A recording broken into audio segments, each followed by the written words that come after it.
So I appreciate all of you joining us today. I hope that our conversation today will be more of a discussion. I have invited Alvin to expand on some of the really interesting comments that he brought up to us on our first meeting. He, for example, talked with us about hot and cold money, which was a new term for me. I found that very interesting, how to create savings groups, and the role of the church and the challenges with the church. And he challenged us to think a bit about how in different parts of the world, the theological training tends to be weak on missiology. And so how do we begin to address that, especially thinking in terms of evangelical alliances and their role in supporting and equipping the local church. And so I'll let Alvin begin to talk with us about the work that he's been doing and how we can work together to help those impoverished communities. And at the same time, invite you folks to think about questions that you want to pose to Alvin and help us to have a good conversation after his introductory remarks. So Alvin, may I turn it over to you?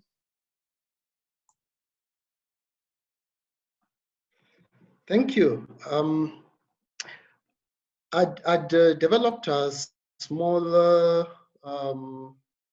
really a follow-up slide on what we talked about last 2 weeks ago. But probably it would not be good to share it now so that we have a conversation around the issues, because I just expounded on some of the issues which we talked about 2 weeks back. So I won't share that, but I'll probably circulate it later on for those who might be able to get interested in it. For 15 years, I've worked with communities in the informal settlements. I would like to say that myself, I grew up in the informal settlement, right in my schooling period, high school, the university level. I paid for myself in the university level because my parents could not do it. But then worked with after my first degree, which was in economics, my passion was drawn towards economic empowerment within the informal settlements. So I've done that over the years, but largely in 2 specific areas. That is in microfinance. There are 2 types of microfinance. There's credit-led microfinance and savings-led microfinance. I've worked more at the savings-led microfinance, but also helped here and there on the credit-led microfinance. And also in helping communities and households to be able to build their specific small businesses. Some at a startup level, because we always talk of businesses either as a startup or an upscale. So for some people, it's upscaling their businesses. For some people, doing a startup. And all this has been implemented through the ministries of the local churches in the different informal settlements, both within Kenya and beyond. So that's through the Center for Urban Mission and the Church Army over the years. And then now through Center for Transforming Mission, where I chair the board. And we still do a lot of trainings and engagements with the communities. For the Center for Transforming Mission now, we are very aggressive on the youth, and we are adopting a sports approach to addressing issues of the youth. But also the other thing which we did post the crisis we had, which I led again, the crisis we had in Kenya in 2007, was to focus, because the informal settlements have a large proportion of young people. People below the age of 26 are big number, and therefore many of them are either dropped out of school because of one reason or another, or finish school but cannot find any meaningful work. So we implemented something called the enterprise-based vocational training, where the youths again were mobilized through the local churches, and they were placed into live enterprises, and not colleges. They're placed into live enterprises because we realize that people going to colleges come out and still cannot be able to get to work. So those live enterprises would be a motor vehicle repair shop, a tailoring shop, a hairdressing shop. So they would train for between 6 months to 1 year. And the interesting thing is that the people who were training them ended up employing most of these guys. And there was a way that can be scaled up.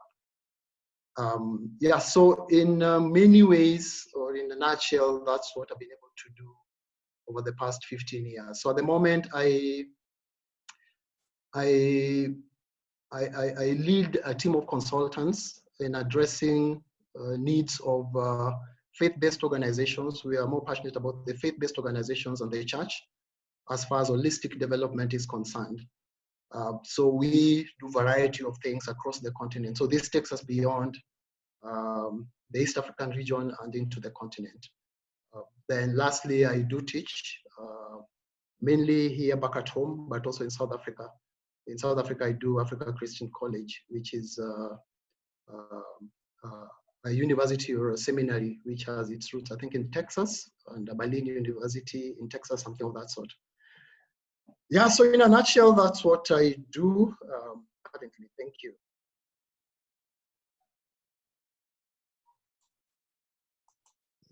Thank you. Alvin, let me invite those of you who have questions. You can unmute to indicate that you have a question. And Alvin, I wanted to ask you if you could expand on something you mentioned last time, and I referred to that term hot and cold money. And it speaks to the issue of when we're looking at outside investment into the community and looking to do that in non-traditional ways. That is, avoiding the trap of either creating enormous debt or that the outside entities end up owning the equity that is developed in those communities. And it seemed that your hot and cold money concept was related to that in terms of how to make sure that investment is effective in helping people to develop business and ownership of that business, if I have that right. Could you expand on that for us? Yes, thank you, David. What happens is that on the savings-led microfinance front, it is built on the premise that communities have some levels of stability, and people don't stay very far away from a certain geographical spread where they can be able to comfortably meet and put their monies together. And as they put their monies together, they can be able to accumulate it over a certain period of time, oftentimes between 3 weeks to around 5 to 6 weeks. Then the first lot of people can be able to borrow from it and pay back then at the end of a period, which is usually 12 months. They can be able to pick dividends from it. And there are different concepts. There are those who break the group altogether, share the dividends plus the principal. There are those who roll over the principal to the new year, which again is something which I developed several years back after we found out the weaknesses with the VSLA model, which everybody shared all the money and restarted again in the new year. So there are 2-3 different models there. Now, having said that, often these groups are built around people's local resources and local assets. And one of the local resources is their ability to be able to bring in savings. The issue is not the amount of savings. The issue is the discipline of savings, because then you're introducing people to financial literacy, which they have not been accustomed to over the years. So the discipline of savings comes in first. Then from there, if they've accumulated it, they can be able to borrow from it. So the money which they put within that specific system as people in the communities is what we call hot money. Hot money in the sense that the people are willing to die to defend that money, and so that that money is properly used. So they defend it by designing and developing policies around it, so that borrowings, loanings, and discipline and all that goes on within the banking, the community banking setup is protected by the people themselves, people who sit in those specific groups. But what sometimes happens, and we've seen it across the continent, is where people find a group which is already working and doing their own stuff perfectly well, and then they introduce external funds. Now, when external funds are usually introduced, that's what we call the cold money. The only way the group can survive with cold money is if they can be able to make that cold money hot. And therefore, it simply means, can they be able to readjust their group policies to be able to accept this resource within the group without necessarily having a fight about it. But experience indicates that, especially for non-mature groups, whenever external resources are injected into it, people always start fighting over the external resource, not over the money which they already have in their system. So that oftentimes brings in chaos. But I've mentioned that sometimes it has worked in very rare occasions, but also with mature groups, where external resource has been injected into an ongoing saving system, but at a ratio which is lower than what they already have within the system, or equal to the ratio they have within that system. That has happened, but they can only be able to absorb that if they can turn that cold money into hot money. So it's issues around what we call in both asset-based development and the conflict between asset-based development and needs-based development.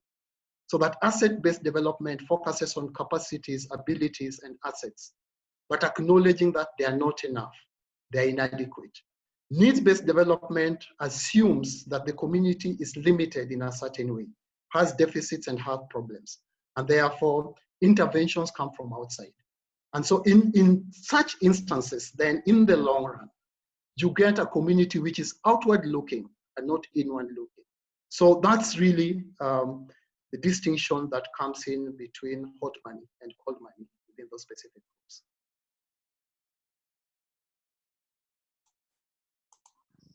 Yeah, thank you, Evan. That was really helpful. While people are thinking about questions that they might have, well, let me follow up again. If you were to think in terms of the role of the church and how we can help bring about that asset-based development, because I assume that you're saying that ultimately, if we really want to raise the standard of living in impoverished communities, we need to think in terms of identifying local assets and helping the community to build upon and further develop those local assets.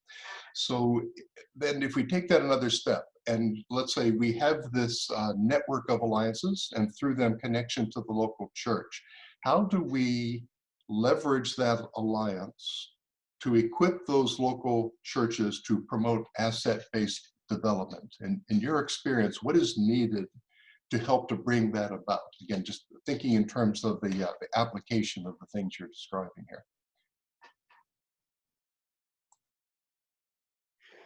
Thank you, David. I think you would allow me probably to present that specific PowerPoint after I've answered it, so that I just take us briefly through because some of those things I've answered them in the PowerPoint, which I'd already developed, because I try to go deeper in terms of what solutions exist.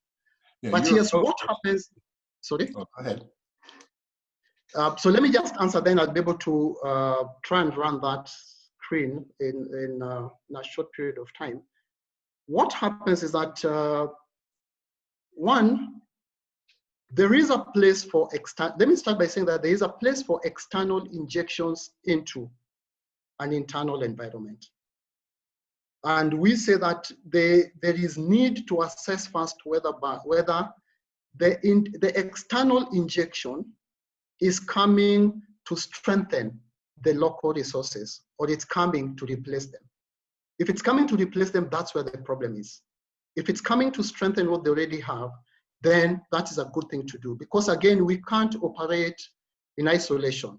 It's a symbiotic relationship, for lack of a better word. So that's what is needed in the communities.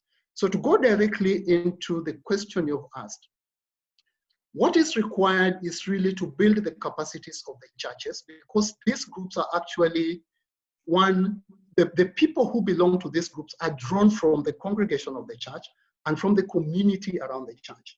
So that it's both a discipleship tool, but also an evangelistic tool, okay? So it's building the capacity of the church to be able to appreciate the holistic nature of their community and the holistic nature of the gospel.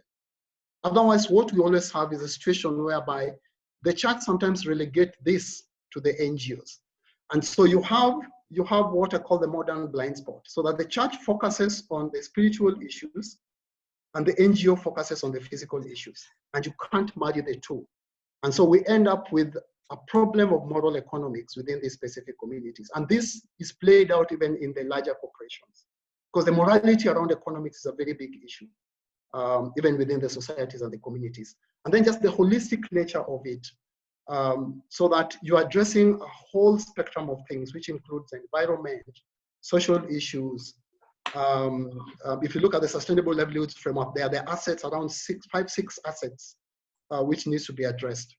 So the issue is, can the capacity of the church be built, either directly or through institutions and organizations which are working with churches? Like, you can't have training institutions, which could be para-church organizations, which can be able to build that specific capacity.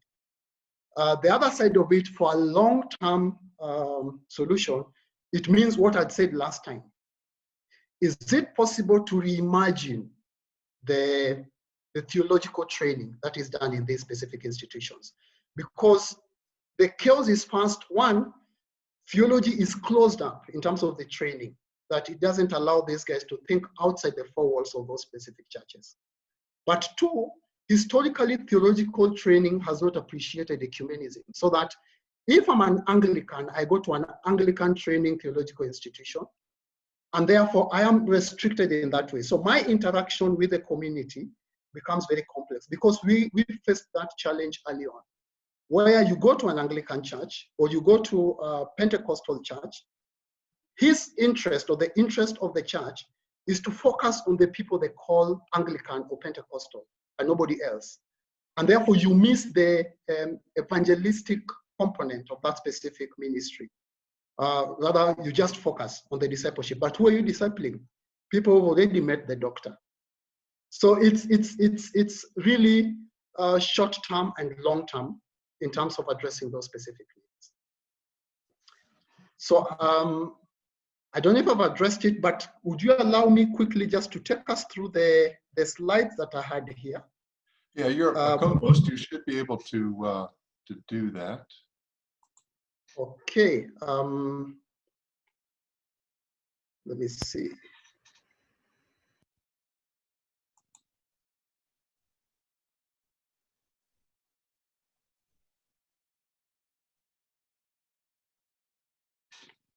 Yeah, there you go.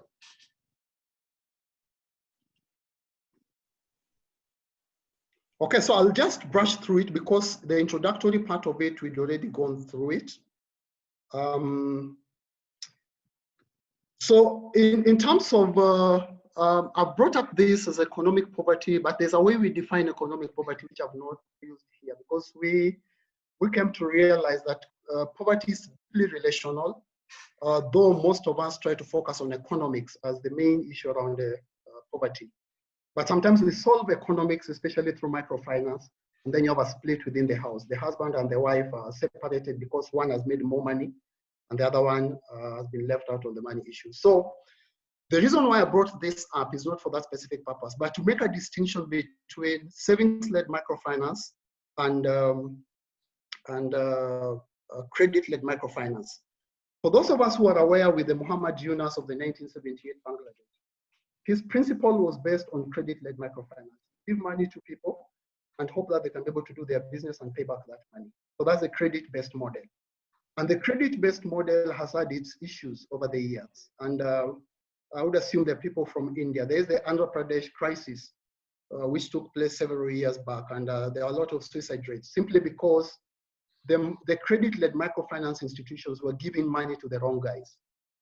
Because the interest was for their interests, the interest of the providers of credit is to recover their money, not really, and rightfully so, because they have shareholders and they have people who need to make money out of that. So they give money into the communities and they must get their money back. So what happens is that you have the pressure around the workers there, and they would give loans to anybody, even those who don't require it. Because there are people who belong to the savings-led microfinance, not the credit-led microfinance. So from my chart there, the people in between the middle poor and the upper poor would do well in a credit-led microfinance, because it means they have a business, okay? It could be an IGA, because there's also progression around income generating activities to micro enterprise, to middle enterprises, to large enterprises. So the job of the training is actually to move people from income generating activities into that specific continuum. Now, the lower and ultra poor are better off. Some actually are in the middle poor, are better off in the savings-led microfinance. Because what it does is that it focuses first on protecting their incomes. The credit-led microfinance focuses on growing your income. So if you have nothing to grow, then it always eats into what you have. Because you pick up a loan, you can't absorb that loan. So once you can't absorb that loan, they come for the collateral, okay? Or they come for, because we use a lot of social capital. The social capital itself will come for the collateral. So that's the distinction which I was trying to draw with that. So credit-led microfinance, I would call it the provider model because that's the term we use at the Chalmers Center. The owners of capital are different from the users of capital. And then it uses the minimalist approach, which simply means they don't do a deeper training. The training they do is to help you repay the loan, not to help you develop your business and develop your livelihoods. It is targeted at people with businesses only. While you'll realize that the people in the deeper ends of society or in the informal settlements have more needs rather than businesses only. And then the church can't be a provider. There have always been this temptation for the churches to get money and start providing loans, then get repayment back. It's very difficult for a church to get repayment once it gives money out for people. Because remember, the church is a place full of grace. The church is a place full of forgiveness. So once I pick up my loan, I'm expecting to be forgiven. And so there are churches which have tried. Several years back, I was called in Uganda and different places to go rescue situations like that, where a church picked its resources and started giving out loans. And then the pastor becomes the loan officer. So the pastor loses that authority over the people because he's caught up in the conflicts within the society. So we have bigger microfinance institutions and microfinance organizations which provide credit to the upper poor. The only thing which the church can do there is the church can partner with a microfinance institution so that the church provides the people, teach the people, because microfinance institutions, the credit-led microfinance don't teach. The church can be able to build capacities of the people in terms of business, in terms of financial management, in terms of growth for those specific businesses. Because the issue around businesses is not starting. The issue always is growing them. Because for many people in the informal settlements, the life cycle needs always outstrip the investments. So as the size of the family grows and the business is not growing, the businesses collapse in the long run. So that's why there is need for that specific training, which the church can be able to do if the capacity of the church is built. So the construction options based on COVID is to cover loans through capital injections to the provider, because many people's businesses are not paying back their loans and they already have loans with those providers.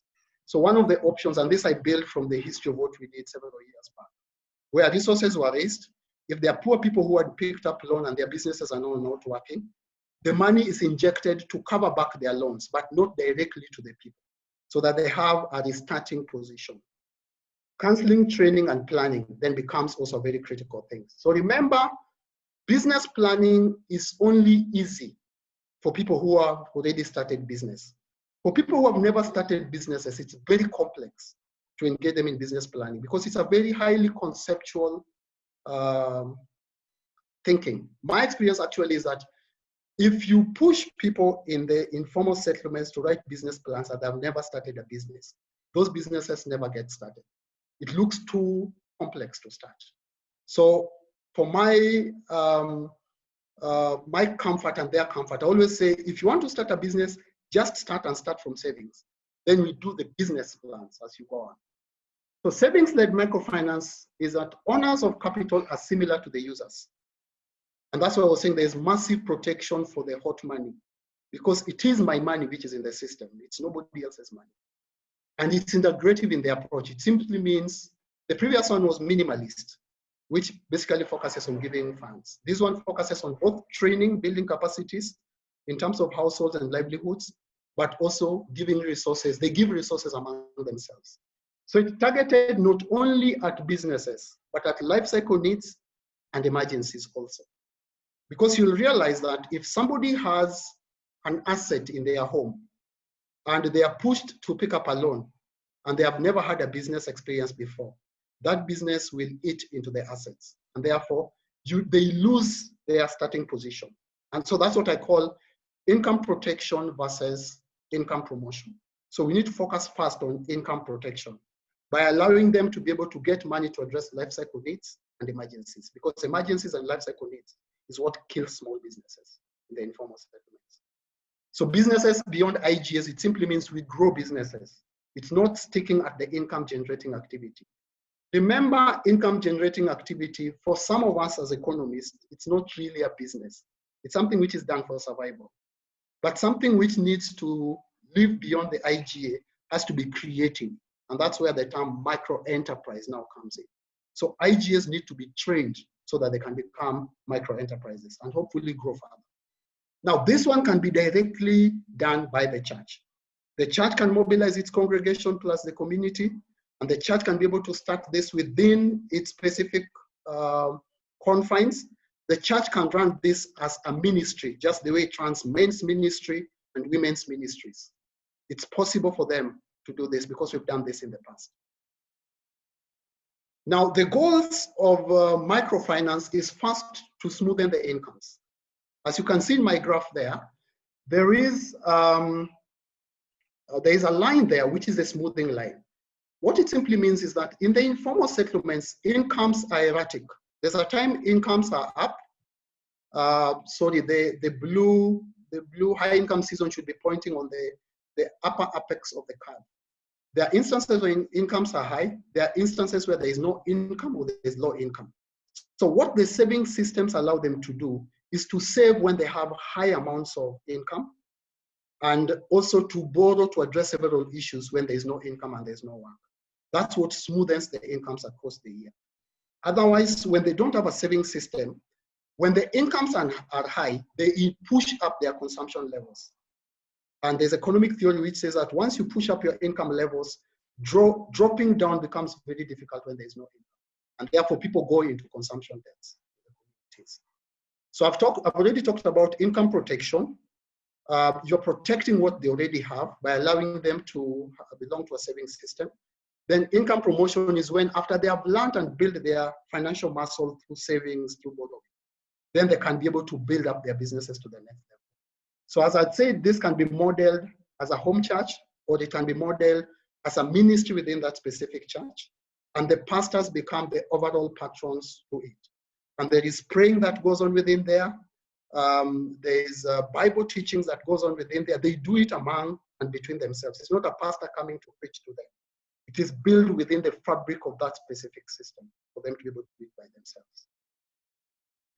So savings-led microfinance, I've already explained this. It's a participatory, it's asset-based, it's based on stable communities. So the options that exist for us in terms of reconstruction is that it is possible in certain communities now, because of COVID, they are not completely closed. And there are opportunities for people to go into the marketplace and do some basic business. So it's possible to have a new startup, but there is need for a very deep evaluation to find out if the economy in that local community can take it up. Hot money, cold money is a possibility, but only in very mature groups. If they have lost their savings, again, because people have lost jobs or people have lost businesses, it is a possibility, but there is a lot of caution in it, but also can only be done in mature groups, but also at a ratio either equivalent to what they have or at a lower ratio. And then work on the policies so that the policies can turn that cold money into hot money. So I've talked about this. You move from income generating activities to micro enterprise. Again, the church's capacity can be built on this, or the church can be able to partner with organizations to do this, just to be able to build the capacities of those specific organizations. But in the informal settlements, what we have mostly are income generating activities. They are income generating activities because they are duplications of other businesses. They're just photocopies of other businesses across. So what happens is you have 10 people doing the same businesses, the profit margins drop. Okay? So what happens is that if there is a small problem in the household as far as emergencies is concerned, that business collapses because it is not creative. It is not a micro enterprise. It is an income generating activity. So I'd already explained this, what possibly exists for us, business counseling, empowering, incubation. This one I think I mentioned last week. And this also I mentioned last week. This is group businesses, because not everybody can be able to do an individual business, but there are possibilities for people to be able to do group businesses. Actually, there are mature savings groups which are metamorphosized into group businesses, but that requires a very mature group to be able to do that. Then employment training is one last thing which I'd also, I mentioned when in my presentation today, but never mentioned it last time. There's a young, massive group of people below the age of 25 in most informal settlements. Without work, some don't have complete formal education, some don't have university degree or post-secondary training. So these ones, you can't set them up in a savings system because they still don't have those muscles to be able to do this. So what we've done in the past is that they're called out-of-school youths, the OSYs. The churches can be able to mobilize some of these guys in the communities, and you partner with several entities or several businesses which are closer to the communities, and these youths are sent there for training. So it's basically almost 60% practical training, 40% theory, which is the opposite of what they learn in colleges. And my experience in the past is that many of those businesses have ended up hiring the same guys, which helps meet those specific objectives of people getting employment. Because one thing is businesses, the other thing is employment. Everybody cannot be able to do business. Some are basically employees. So we create that environment for them. So I think that was a brief discussion which I wanted to present for today. And I hope maybe it answers some of the questions which were coming. Thank you. Yeah, thank you, Alvin. I think Manuel has a question about that in the context of the what seems to be an emphasis upon education and whether or not education alone is sufficient. Manuel, do you want to expand on your thoughts about that? Yeah, so I was wondering, I wasn't part of your last call, so I couldn't get your full model explanation, but I'm considering what kind of like model are you using to actually help to implement. I'm coming from the Peace and Reconciliation Network, and we have been working with through the World Alliance networks as we are part of the World Alliance and the MICA networks. So, and MICA has been using the same model that we developed in the past, basically bringing the church in there and not just doing it for the people or telling them how to do it, so training them, but also being part of it. So doing church with the people. So I was wondering, how much are you integrating the church as being an active player of it? I saw you made the critics of when the pastor is in that role conflict, and I understand that, but in what way would you let the church people become members of the community and actually let the church people do the things with the people instead of just telling them what to do? I would say it's almost like, it sounds to me like replacing Santa Claus with a different approach right now. So it's still, there are the ones that know it and there are the ones that don't know it, and there's still a power play. So how do you actually really bring people on an eye level? Thank you, Manuel. All these models are actually implemented by the local church. For instance, if I give you an example of the savings systems, the savings groups, or the VSLAs, some people know VSLAs. The VSLAs are mobilized by the church itself, and it mobilizes both people from within its congregation, because the people from that congregation also come from the community. So it mobilizes the same people from the congregation and people from the community. And then the church facilitates the trainings. The church hosts that specific, they host the meetings, because a church is a place where trust levels. In the informal settlements, oftentimes trust levels can be low at times, especially as on matters finances. But whenever people meet within the confines of the church, so that the church hall is not opened and closed on a Sunday, the church is opened across the week. And therefore, these things are hosted within the church. The pastor sits in here, there, as a patron and an overall, so to speak, supervisor of everything that goes on.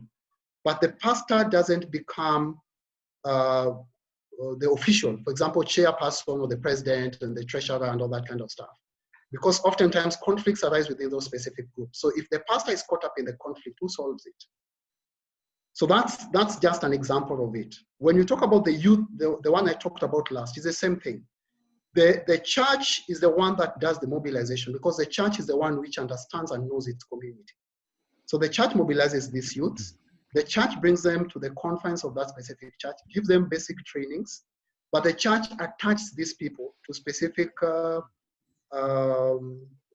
enterprises where they do skills training, while the church does the soft skills training for these specific youth, so that they get out there with both soft skills and hard skills and morality around the marketplace. The same thing applies to small businesses. So all this is actually within the ministry of the local church, not outside. Thank you very much. That really sounds amazing, and I know some of the concepts are also taught here. I'm sitting in Canada right now in some churches here, and then there's still the question: does the church really know their community? We often have experienced it that the people say, "Yes, we know the community," but when we brought in our assessment, the tool that we are using, and actually help them to really walk through the not just the material but the social and the intellectual and the spiritual needs, the church eyes actually got really open wide, and they said, oh, we thought we kind of like knew the community, but we didn't know the whole holistic needs. We didn't know who was actually a real power person in that community, or who actually was an agent of the community doing already all these things that we thought is, you know, the biggest, the best solution whatsoever, but we never considered how to partner with that person, because that person is not a Christian, and we would never partner ever with somebody. So because there's a theology behind it, it's the church, which is kind of like the holy place, and then there's the world. So the distinction between church and world is still to overcome. So I'm wondering, how are you facing that challenge? Because for us, it was really often the problem to attacking the distinct approaches and actually really bring in a holistic approach and help the church to walk through the community and do a research-based, also a spiritual-based assessment of that community, to really walk through, observe, to really do research by paper, to really go out with a questionnaire, asking people, really go out and ask some experts of the community, and then finding the partners in the community where God is already active through these people or these organizations, when we have a different theology. So what is your experience with that? You're right. There are churches which do not know their community. You're very right in that. And you have sometimes two scenarios. You have a church leadership or a church pastor who sometimes comes completely outside of the informal settlements, but pastors within the informal settlement. But you have pastors who sometimes lives within the informal settlements and pastors within the informal settlements. In both scenarios, sometimes you have church leadership which doesn't understand its community. So when we started this at the Center for Urban Mission, I designed a course called Researching Urban Neighborhoods. So I taught that. But also we did a lot of pastoral cycle, which helped people to do a lot of social analysis, and some people say spiritual is within social. There are people who separate social and spiritual. But we did a lot of analysis, and we even used to do, using participatory methodologies, PRA, would draw community maps so that the church can be able to trace itself within that community. In what corner does it exist in that community? And then identify what we call the stress points and the strong points in that specific community. Now, once that was done, the church learned to embrace its specific community and became very effective in terms of its ministry in that community. So yes, there are churches which don't know, but their capacity can be built to be able to understand their communities. So it's actually broadening the missiological side of things as far as training is concerned. Thank you. Thank you, Alvin. Yeah, thank you, Alvin. And Esme, you have a question. Esme, could you introduce yourself also, please? Hi, Alvin. I'm from South Africa, and I work for the WEA in the Department of Church and Community. And coming from South Africa, we have a lot of poor people. and there are a lot of needs within the context, and I really like what you're saying. But maybe I'm a little bit cynical because I've been around a little bit long. And I just wonder about these pastors and their prosperity inclinations, sitting in on all this money and watching it all go by. And I just wonder how successful you've been in all of this, and if you've had incidences where people have put their fingers in the pot kind of thing, and how you've dealt with it. Because, the pastors who don't have very much, seeing all this money moving past their noses, it could be quite a challenge to their own theology. So I just wonder how you've coped with some of that. But thank you very much. It's been very interesting listening to you. Thank you. We don't need to push them into temptation beyond what they can endure. So I totally understand what you're saying. And yes, you can't have, that's why there is a lot of issues around, especially cold money. Cold money can be broadened into going beyond the saving systems. But yes, the pastors can never be left out. I think last 2 weeks back, I said that there is need to not to rethink really, to think how then can the pastors be empowered themselves. One thing we tried and never worked really well was to help pastors themselves set up their own saving system. So you go into a community, you have, because pastors if they join in the saving system of their congregation, the empowerment component is always lost.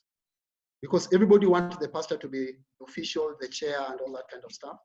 And the pastor's word is final. So the empowerment component is lost within those specific groups. But also if there's a conflict, it's very difficult for the pastor to be able to address and deal with it, because conflicts will always arise as people develop their own banking situations. So what I mentioned last time is that the pastor's spouses, you have pastors which can be able to go the tent making way, because you have some also who work as casual workers, but still pastor over the weekend. You have some who run small businesses, but also still pastor. So if you get into a scenario like that, even for them, their capacity needs to be built. That's one way of it. Secondly, we could still go back and try to check, is it possible to help them? We have one at the organization I'm part of, where we brought all the pastors together and helped them set up their own saving system, where they could be able to save, borrow money, and to do their own stuff. And we have a lot of models, and some of them have taken off very well, some of them have struggled. But there is a third level, the pastor's spouses. If the pastor's spouses are in business, then even for them, they can be included in capacity building, but also in the saving systems, so that the pastor's issues are also sorted out, so that you don't push them into temptation because resources are passing through their hands. And we've had those scenarios and those challenges in the past. And even their families and households have needs which have not been addressed. So the pastors also are considered, and there is a program which can be developed for them. Thank you. Yeah, thank you, Alvin. Certainly, corruption is such a huge issue in development. That's an important point. Tom Carell, you are unmuted. Did you have a comment or question, Tom? I'm sorry, no, I didn't. I just happened to unmute myself by accident as I was cleaning my screen. Yeah. But I'm appreciating the conversation. So, Alvin, I'll jump in with one for a moment. You described the distinction between church and NGO, how they've really separated their roles and approach to the community. And certainly, especially the NGOs have invested a great deal in education, particularly including educating the churches and trying to engage them and work with them in development. We have folks here from World Vision and Tear Fund and others. Do you think in this model that the NGOs need to rethink their approach to the church, or do they need to do something different to better engage the churches in this development?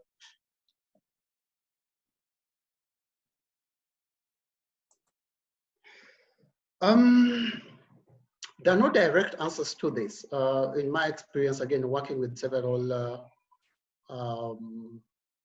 organizations, I think oftentimes the partnership between churches and NGOs is often caught up in the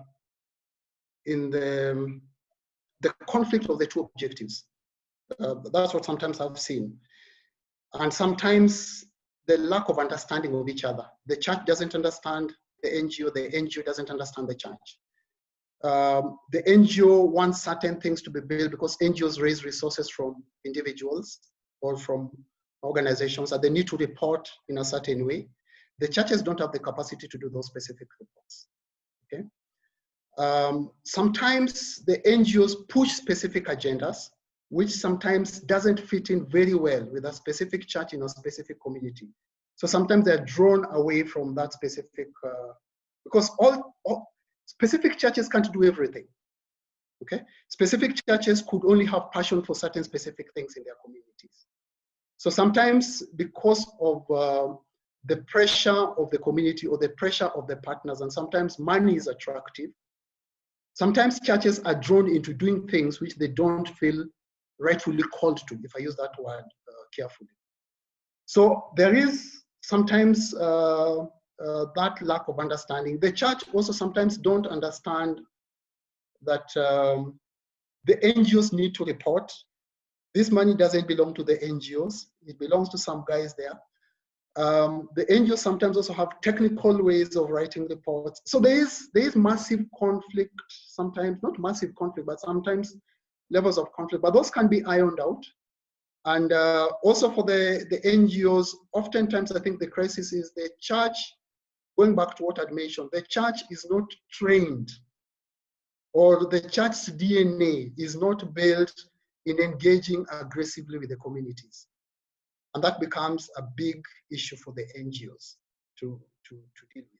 Sometimes the church looks at the NGOs as these people who are only concerned with the physical things, not the spiritual side of it. So the NGOs also struggle, the Christian-based NGOs struggle in how do you have a holistic approach to a programming.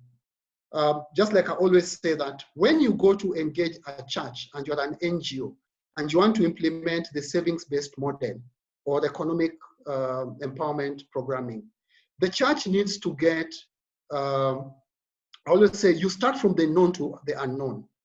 For the pastor, start from the scriptures and work outwards into the communities as far as economic development is concerned. But oftentimes the NGOs start from the economics as they work towards the scriptures. So you have a disconnect between the church struggling. So even when the church implements it, we are doing executive coaching for a large Christian NGO at the moment, which deals in HIV and AIDS. And we are fighting, and they implement this through the ministry of the local church. The church looks at the programming being implemented at its church as that thing that belongs to that NGO. They're just using our church premise. While the NGO believes this is the ministry of the local church. So you can see so we are trying to bridge that gap so that the church embraces this program as a ministry they are doing to that specific community.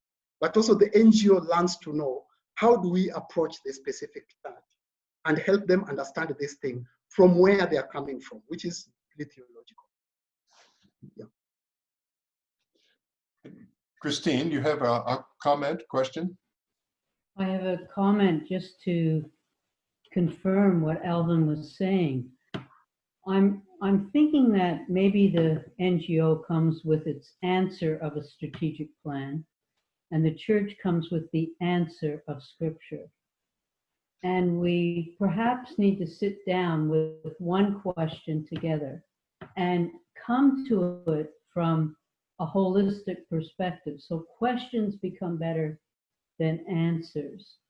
I was on a call recently where my colleague from Brazil said, we sing, "Open the eyes of my heart, Lord, I want to see you." And he said, maybe we should sing, "Open the eyes of my heart, Lord, I want to see my neighbor." And so how we read scripture, whether it's the prophetic books of addressing and interpreting the neighborhood, or the Gospels where Jesus feels very comfortable in the community, might be just hopefully an insight into how we ask questions together.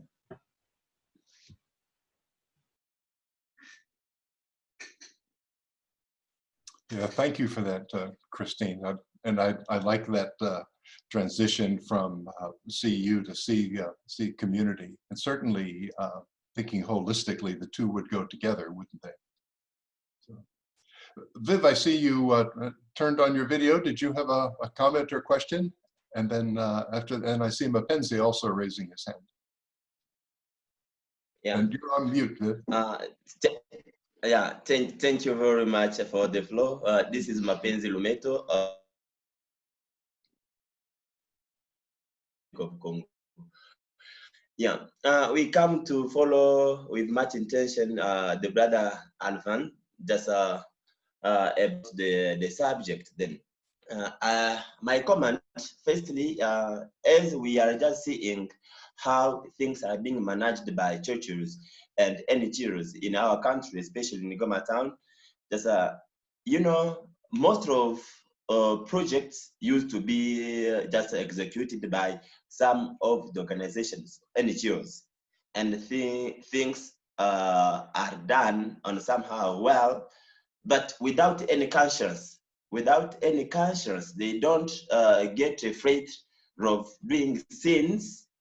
They make mistakes, they know, but they're not afraid that they'll be punished one day by God, that they did not do what they should do. For example, if there are something that they should do for a given population, they don't do it. They share money, for example, in their offices. They share money, and that's all. This is for organizations, and things are not so bad for them because most of them are not Christians, and they don't get afraid of any sin.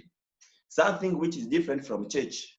With church, you know that most of the population, once a project comes and it is going to be implemented by the church, then most of the beneficiaries, they believe that they'll get their parts. What they should get will be given to them as the leaders of the church. They are taken in the community as the reference, because it is not possible, for example, for a pastor who is seen as a leader and who can pray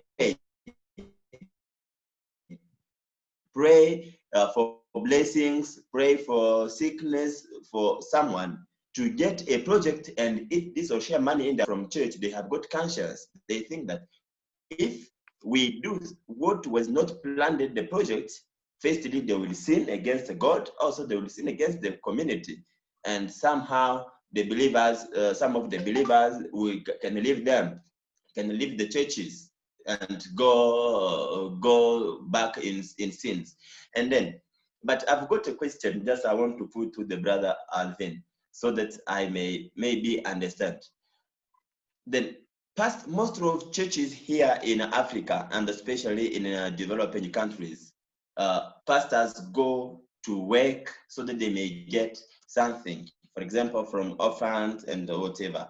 But then I would like to know, what are the strategies, what can be implemented, or which we can put we who are listening to him, so that those pastors, together their spouses, they can get also can be empowered, so they may get some cash, they may get money, because you know those believers, they need to come back to the pastor's home to ask for a help, because the pastor is seen as the last help of a Christian who doesn't have anything as assistance. Then I would like, what are the strategies so that the pastors who are at the church most of the time, they are at the church activities most of the time, yet the church doesn't have, for example, income, and then all of the believers, they believe to get a help from the church. Then what are the strategies so that those pastors, together with their spouse, can be empowered, they can get income, they may get some money, so they may be assisting those believers who can.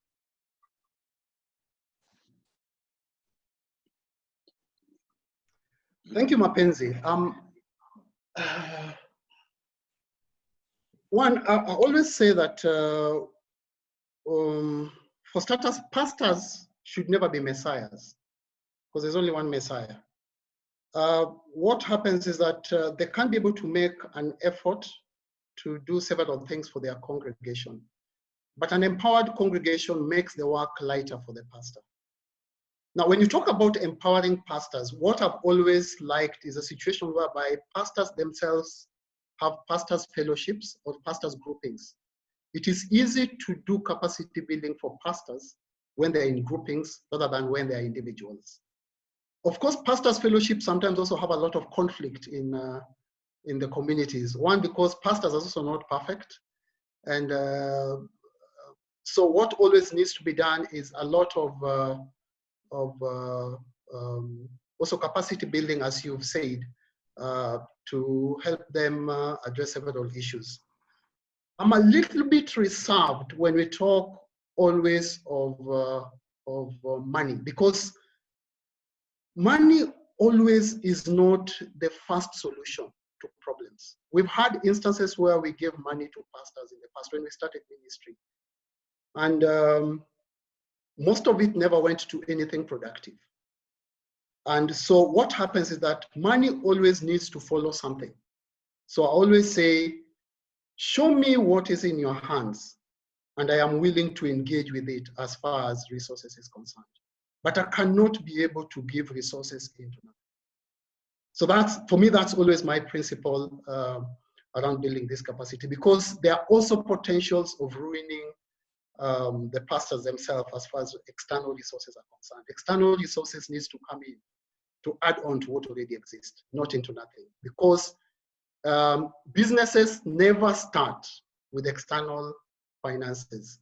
Businesses grow with external finances. Businesses start with local savings. So my preference is, if the pastors can be able to, savings is not about the quantity or the amount, it's about the discipline that comes around it. Then something can be added onto it. That's really, for me, always the principle that works. But just money for the sake of money, personally, in my experience in East Africa, it messes up a lot of stuff. So it's a yes and a no as far as money is concerned. It really depends. So thank you, Mapenzi. I hope I've been a bit helpful on that. Yeah.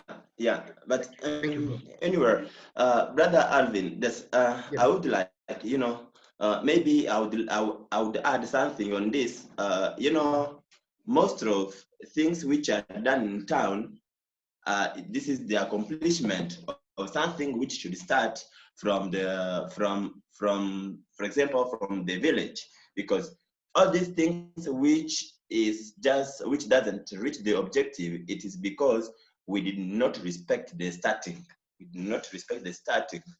I think maybe for anyone maybe who can be in developing countries, brother, I can maybe suggest, if you go back in the villages, in countryside, where church is taking nowadays just is taking gap by the way that most of the people don't believe in Jesus Christ in the villages, then the pastors should use the local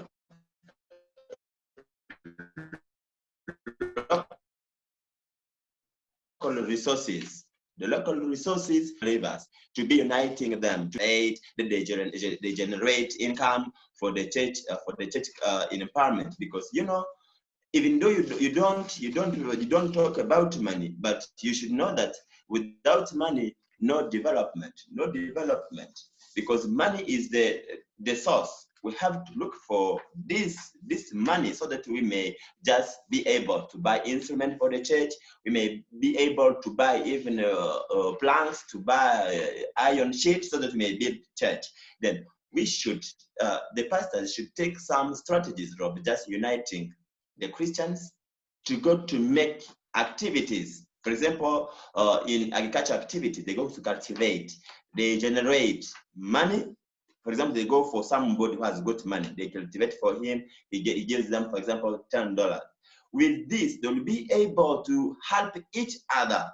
They'll create a solidarity group to be assisting one another. And this will just will attract other people who haven't believed in Jesus Christ yet to join the team so that they may help each other, because they have already seen that people who are in church, they are assisting one another. For example, somebody of the group is sick in the hospital. The entire team, as they work together, they have got habits of working together. They go to pay a bit to this one, even though they don't have much money, but with whatever they end in their activities, this will attract, this will bring some income in the church, and also will also help people to come to Jesus Christ in one way or another.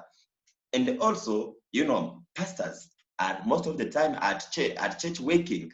And if you read the Bible, the pastor, the main work of the real pastor is to preach and bring people to Jesus Christ. And also, these pastors, sometimes they need to get food, they need to get clothes.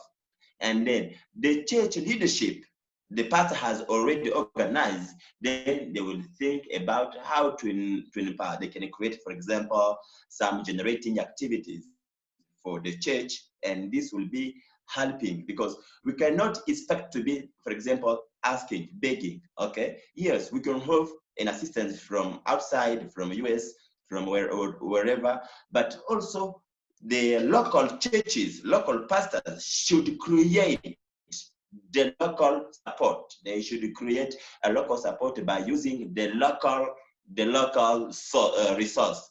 And the local resource, this is composed by Christians. They should not only think about to preach people, oh, come to Jesus, oh, stop sins, stop this.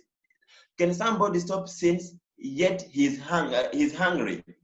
You have to stop sins if sure you are sure to get something to eat, and then this will not come from nothing. We have to make activities. We have to work.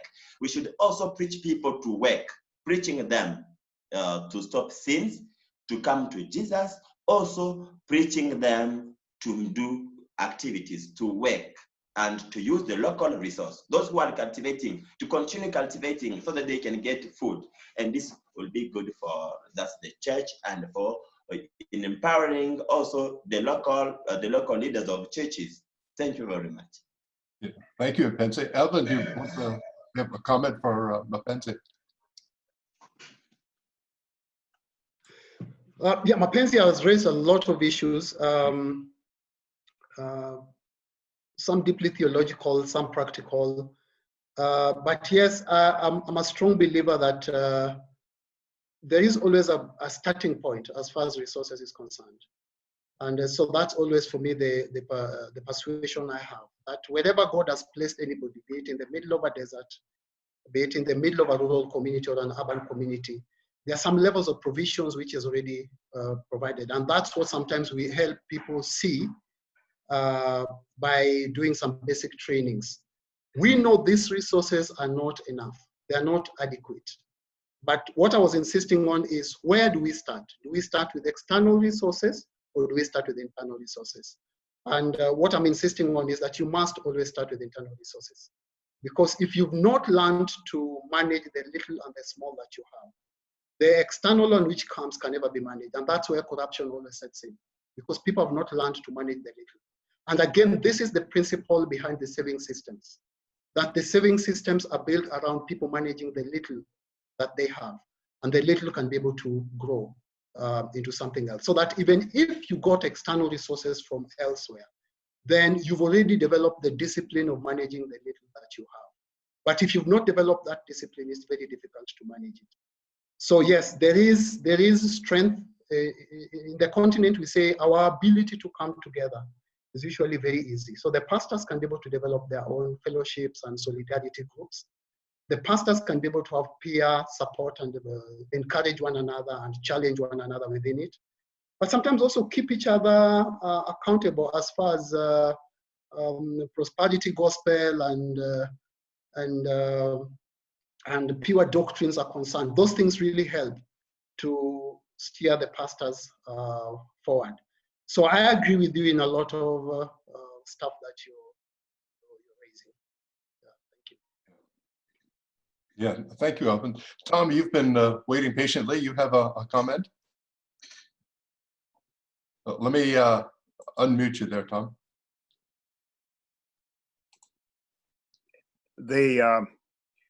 I've had the opportunity to be engaged in this as a mission pastor, working with missionaries, working with NGOs, as well as a practitioner working with the navigators in a ministry called Discipling for Development in East Africa, and now amongst the Roma in Bulgaria.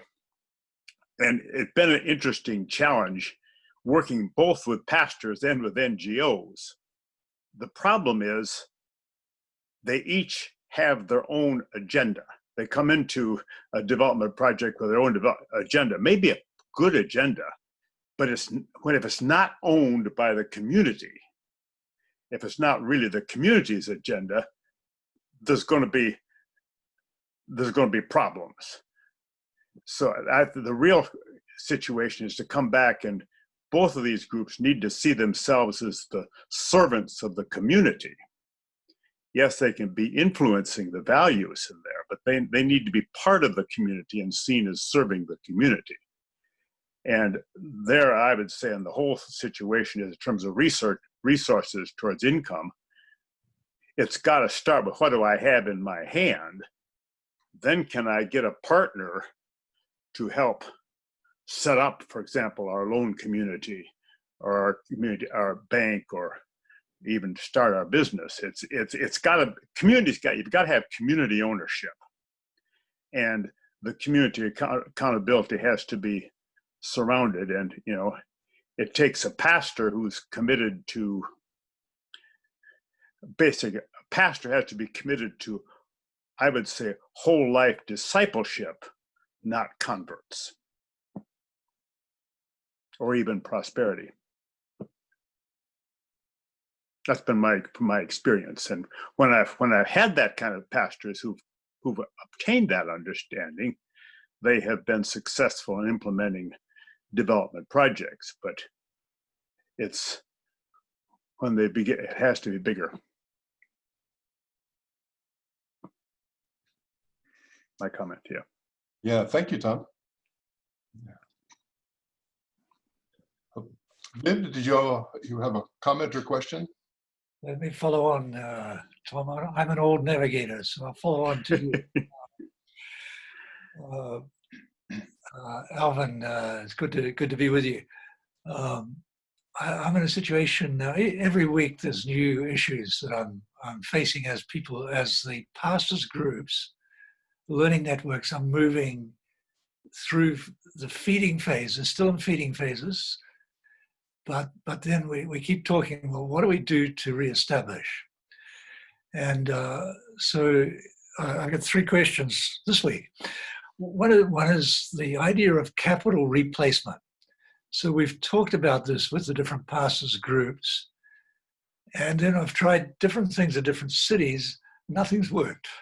I'm not quite sure how we do this capital replacement in an effective way.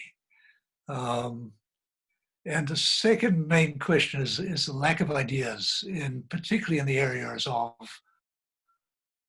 how do they help reestablish businesses. So would you like to comment on those issues?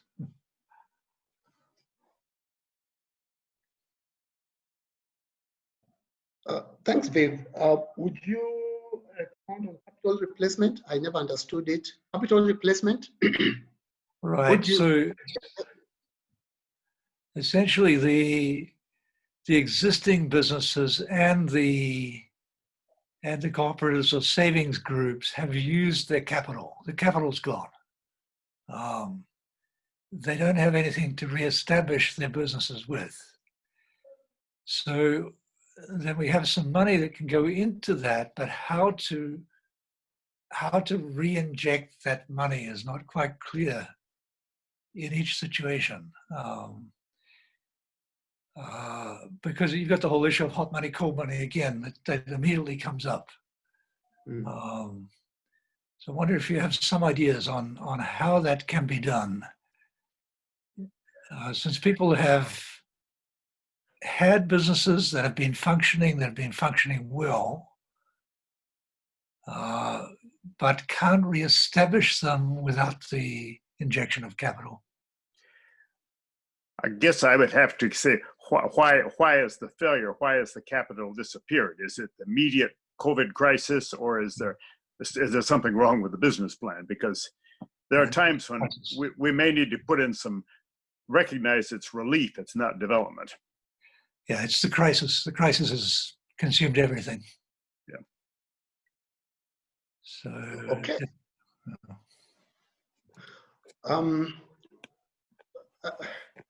I think there are several things which always takes place within the community, and I was in this discussion, question around the establishment of business and capital replacement yesterday, with some organization which I've also done for work in the past, and they've been trying to do what you call livelihood replacement and capital replacement for the communities. And so we had a lengthy discussion yesterday about that. There are no easy answers to that, but the starting point for me is, I think partly what Tom is asking, what the part of the business which has gone wrong.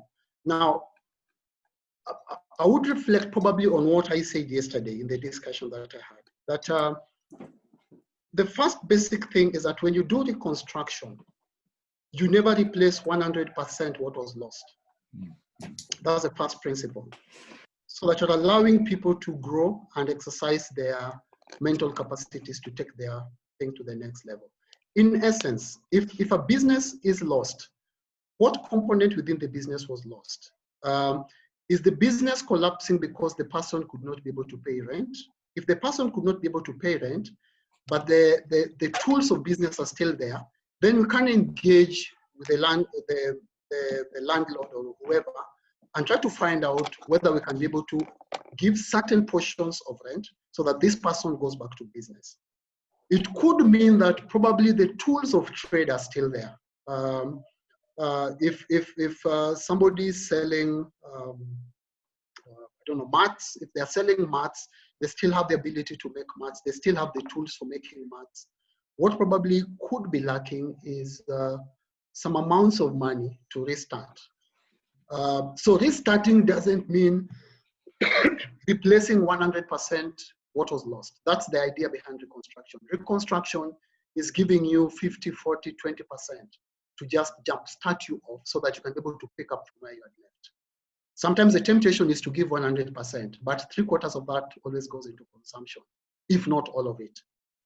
But oftentimes what I've done with scenarios like that is I've sometimes tried to push people to restart with what they have. Because then that gives me a sure footing that this thing is not just looking for my money, but they also have their money, which is hot money, and they're willing to defend that hot money. But if they're only depending on my money to restart, that thing never restarts. So that's a very a practical thing. The other alternative is if these people belong to a saving system, then that can be channeled through a saving system which controls it through the policies within the saving system. Then that brings in accountability. But direct resources into a business which was running and working oftentimes never starts. So in Hyderabad, for example, pastors don't get their hands dirty. That's unspiritual. But this is the first time that they've been open to seeing the gospel as economic. So we have a possibility of actually starting savings groups, but it's in the middle of COVID. So here I have a different problem where there's an open door for a new idea, but you've got hot money, cool money. What do we do? They were not prepared prior to COVID to engage in economic issues, despite teaching them for years. Suddenly they're willing to explore this now. Maybe it's part of being a Christian, part of being a pastor. You can get your hands dirty. Okay. Interesting. I think COVID scenario is different for different informal settlements. There are those where there's partial opening of the economies. There are those where there's a complete shutdown of the economy. People cannot be able to move out. And there are those ones where there's no shutdown completely. If there is no shutdown, then the saving system can easily restart. It simply means there is some semblance of money in that economy because there is movement of money in and out of that specific economy. If there's a complete shutdown, then you're in a relief situation. They need relief and humanitarian interventions if they're in a complete shutdown. It simply means people have lost jobs, there is no money circulating in the economy, and therefore they cannot be able to restart because also there are complex issues around physical meetings. They cannot be able to physically meet together.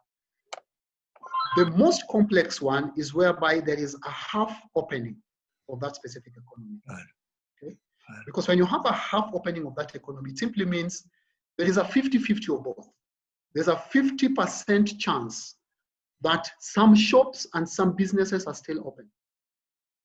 But your chaos is those businesses are not making money because there is food distribution going on. So when there's food distribution going on, nobody buys from those specific shops. So they're going to have a lot of dead stock in the long run. The other thing is that if there are challenges around meeting, because saving systems are built around not just economics, but also social capital, ability of people to engage with one another.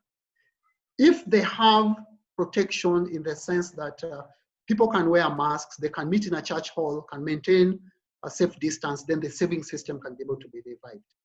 But if they don't have that chance, then again, they have to wait until there is a little bit of stability on that.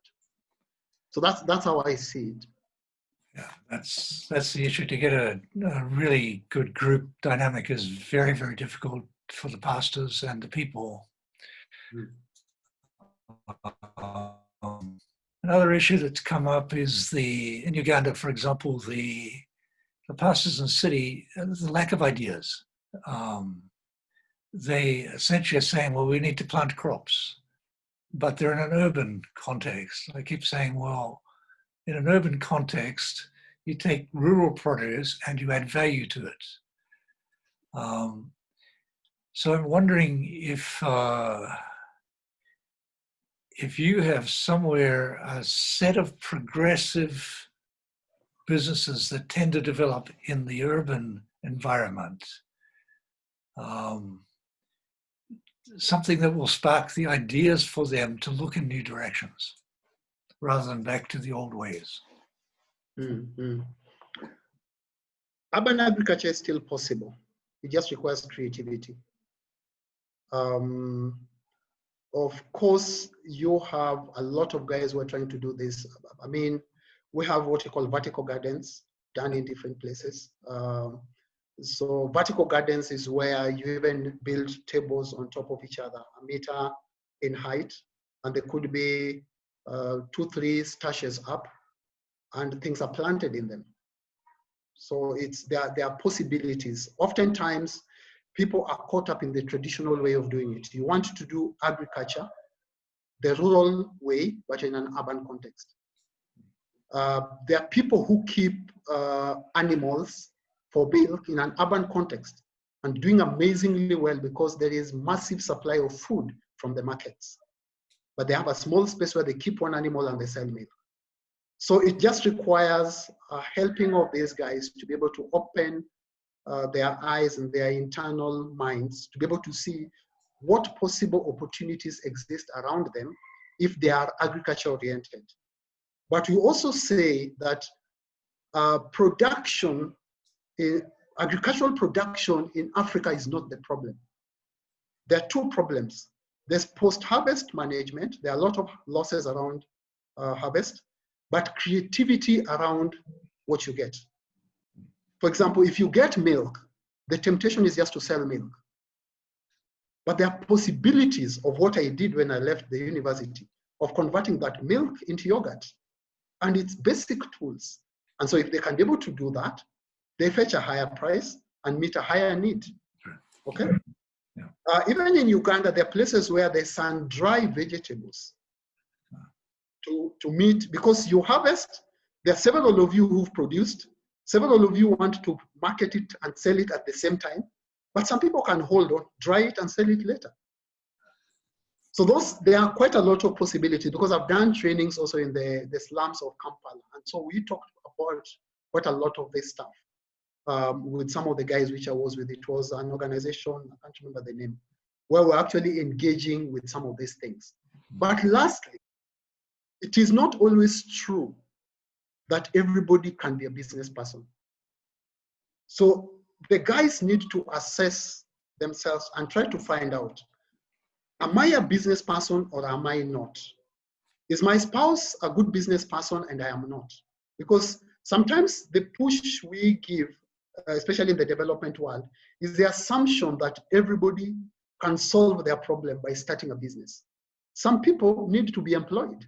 And that's why we're talking of group businesses and businesses growing from IGA to micro enterprise to middle enterprise to large enterprises. All these things can be done within the informal settlement because there are people who can never run anything called a business. They can be employed in a business or they can partner in a business. So there is ways of exploring that. And oftentimes, again, trainings help people to explore those things. So do you or some others have an assessment tool that a pastor's network could be using for that kind of analysis of the business capacity of the people in the network? There are basic tools. The challenge with the tool is they can't be rigid. In Africa, we are very expressive. So tools can be able to give you a little bit of data, but not the whole of it. Okay, so there are basic tools which we have which can be contextualized. But sometimes you just need an opening of hearts and people talking and telling you, this is where I am at. This is what I can be able to do. And sometimes the history of a person helps you understand what they can do. What have you done in the past that worked or collapsed? And why did it collapse? So that helps you figure out how does the future look like. There's a tool like appreciative inquiry, which helps in that, helping people to diagnose what has ailed them in the past, what they can be able to do in the future. There's also another thing which is always critical as far as businesses is concerned. And I think I mentioned it in my presentation last time. Oftentimes we jump into training on the hard skills of businesses. But some of these guys, like what you would see with the pastors now, with the COVID, there have been a lot of trauma and stigma, even with the pastors themselves, because the pastors cannot be able to do what ideally pastors always do in a relief scenario, because the pastors always anchor and carry the communities on their shoulders. This time around, they're also lining up with the food with everybody else. And therefore, their self-esteem has been dented. Now, a dented self-esteem will always struggle to start or to restart a business. There is need to be able to deal with that specific inner being before the basic trainings of businesses are done. Yeah. Vivian, Alvin, thank you for a great conversation. We will have to wrap up in just a moment, but I'd like to put an idea out to the group. I actually have a question that I have been saving that is related to an effort that we are engaged in Cameroon. And Reverend Lakeng is on the call from Cameroon, although I'm not sure he can hear me. We have a small coalition there that is led by the Evangelical Alliance in Cameroon. Several denominational leaders are part of that coalition, and a couple of international organizations. The WEA, Micah has participated in that. Salvation Army is also a participant. The Cameroon people put together an excellent plan to respond to COVID and looked to get some external support and did not get it. It's one of the challenges right now. We're finding any kind of international aid and support is extremely difficult. And so they began to turn inward. And we brought in, as a member of the coalition, a group in Australia that specializes in identification and mapping of local assets. And so we began to say, perhaps instead of looking outward, we need to look into the community to understand what exists. What are the assets that can be built upon, that can be leveraged for COVID, but can also help to look forward to the economic recovery, which increasingly people are recognizing that's really the huge issue. I mean, eventually the pandemic is going to end, and then we have an enormous challenge in terms of the economic recovery. So where I'm going with this is, it might be interesting to invite members of the coalition to come to the next conversation of this group and begin to talk through how might they apply the things that you have been discussing with us. How do we, in practical terms, go about asset mapping? What kinds of assets are particularly important if we're to look forward to the economic recovery, as well as looking at the challenges of getting past the pandemic? And with Reverend Lakeng and some of the other coalition members, it might be interesting to look, step by step, how do they actually put this into action in a place like Cameroon? So I wonder if the group would find that valuable and help us again to take some of the, I think, really insightful principles that you have been talking about with us and that Dave has also expanded on. And let's see, how do we put them into action in a place like Cameroon? So, Alvin, is that something you would be interested in engaging with? And would that be something that the rest of the group also might find valuable? Definitely. I think there are always highly, there are likely chances of survival when people start from inward looking. Then when anything comes from external, it comes into something which already exists to push it to the next level. Sustainability is usually very easy. Sometimes the challenge is that the starting with external kills the internal ability to think, because people who can be able to address the issues are always pushed to think. So that's a beautiful idea which I would be willing to engage with and see how else can you be able to grow it and take it to the next level. Because ultimately in development, it's partnerships that works. Partnership from the south to the east to the west and to the north. And that partnership is what moves people forward. Sometimes the challenge is that if one partner is overbearing over the other, then there's always a killing of ability for all the parties to achieve what has been laid down to be achieved. So I think that's a beautiful place to be able to begin from. And yes, I will be willing to engage with that. Yeah, thank you for supporting that, because I think it's been quite an education. I mean, when the group failed to attract those external assets, there was a point at which there was a sense of being stuck. If we can't get outside money, and because we are so poor, then there's nothing we can do. And so we're at the mercy of this pandemic and just trapped in this poverty. But then they began to think, well, actually, even in the worst of situations, there are still assets. And then began to think, okay, how do we identify those? And in what way then do we help to grow those assets? And it led to much more creative thinking when they were able to navigate that transition. Reverend Lakeng, I'm speaking for you. And again, I'm not sure if you can hear me. I don't know if you want to jump in and make a comment, especially now that I volunteered your group.